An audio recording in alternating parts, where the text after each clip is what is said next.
Selamat datang kembali di pembahasan kita. Hari ini kita mau gali lebih dalam nih, materi dari sumber Anda. Bab 11 soal komunikasi kepemimpinan. Judulnya, Memastikan Pesan Melekat. Kita juga bakal banyak nyinggung soal Roosevelt Moskanter. Pernah dengar kan? Dia itu dijuluki doyene perubahan. Keren ya gelarnya, kayak pakar senior gitulah di bidang manajemen perubahan. Nah, misi kita kali ini, kita coba bongkar bareng-bareng kenapa sih pesan penting itu, mau dari bos, orang tua, siapa aja deh, sering banget rasanya cuma numpan lewat. Masuk kanan, keluar kiri. Kita cari tahu strateginya biar pesan itu nggak cuma nyampe tapi beneran, ya nempel gitu. Dan bisa ngedorong orang bertindak. Apalagi pas suasana lagi banyak perubahan. Dan pandangan ahli kayak Kanter ini, wah, penting banget buat ngerti peran komunikasi pas lagi ada gonjang-ganjing perubahan. Oke, coba kita mulai dari akarnya deh. Kenapa sih pesan sering gagal nempel? Sumber Anda kasih analogi bagus banget soal orang tua nasehatin remaja bahaya rokok. Anaknya manggut-manggut, kayaknya paham. 2 hari kemudian ngerokok lagi aja dia. Kenapa bisa gitu ya? Kok kayak nguap aja pesannya? Apa yang kurang? Hmm, seringnya itu, yang kurang adalah nggak terjadi transformasi di pendengarnya. Pesan yang efektif itu kan bukan cuma masuk kuping, tapi harus bisa micu sesuatu, entah cara mikirnya berubah atau perilakunya. Kalau cuma dengerin aja, itu pasif banget. Biar nempel, perlu ada semacam internalisasi gitu. Jadi si pendengar merasa, oh iya, ini bener juga, ini buat gue juga. Pesannya harus merasuk, nggak cuma mampir sebentar. Jadi bukan cuma kamu denger nggak, tapi lebih ke kamu ngerti nggak apa maksudnya? Dan gimana ini ngaruh ke kamu gitu ya. Sumbernya nyebut teknik menarik tuh kayak brief back di militer AS. Jadi bawahan disuruh ngulang perintah pakai kata-kata sendiri.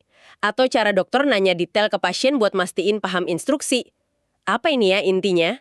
Biar yakin sama-sama paham. Ya intinya itu membangun jembatan pemahaman dua arah. Kita harus mastiin interpretasinya sama. Nggak bisa cuma satu arah aja ngomong terus. Dan yang nggak kalah penting, ini ditekankan banget di sumber Anda, kemampuan buat mendengarkan. Dengerinnya aktif ya, bukan cuma nunggu giliran ngomong. Pas kita bener-bener dengerin respons orang, kita nunjukin kita peduli. Kita nggak cuma pengen ngasih tahu, tapi pengen yakin pesannya diterima dan ya nyambung gitu. Ini ngebangun trust juga. Oke, kemampuan dengerin dan mastiin paham ini jadi makin penting ya kalau kita ngomongin perubahan. Nah ini kan area keahliannya Roosevelt Moskanter tadi, si doyan perubahan itu. Sumber kita ngutip dia nih.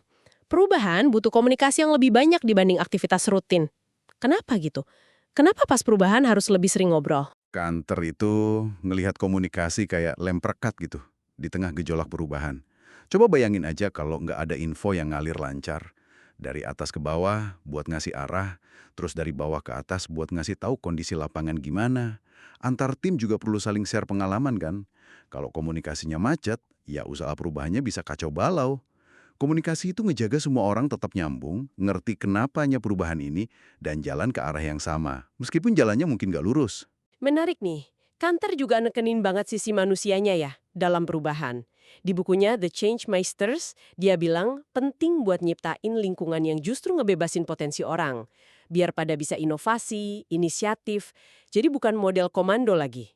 Iya, betul. Dan Kanter ngelihat ini sebagai ya pergeseran mendasar dalam cara mimpin. Pesan yang nempel dan bisa ngedorong perubahan itu seringnya ada passionnya. Ada semangat yang tulus gitu. Dan harus diikuti tindak lanjut yang nyata, bukan cuma omongan.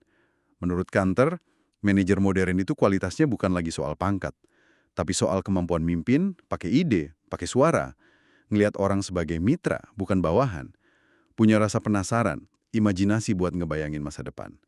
Jadi lebih ke memberdayakan, bukan ngontrol.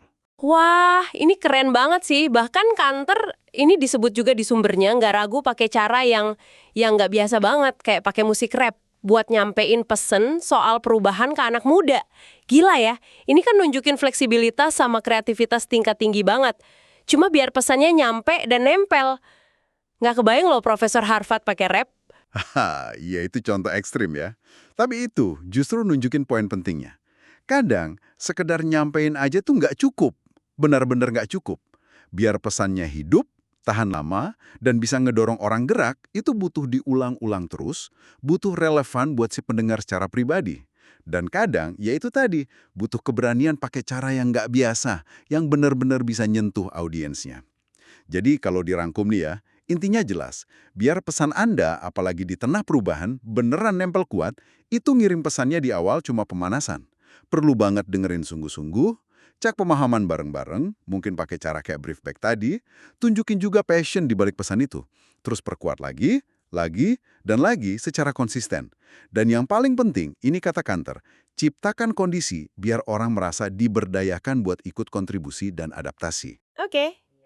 Dan ini ninggalin satu pemikiran terakhir nih buat Anda renungkan di rumah atau dimanapun Anda dengerin ini. Kantor berani pakai musik rap. Nah pertanyaannya, sejauh mana Anda bersedia keluar dari cara-cara biasa? Metode nggak terduga apa ya yang mungkin bisa Anda coba, biar pesan terpenting Anda itu nggak cuma didengar sambil lalu, tapi benar-benar nempel dan menggerakkan perubahan nyata di sekitar Anda?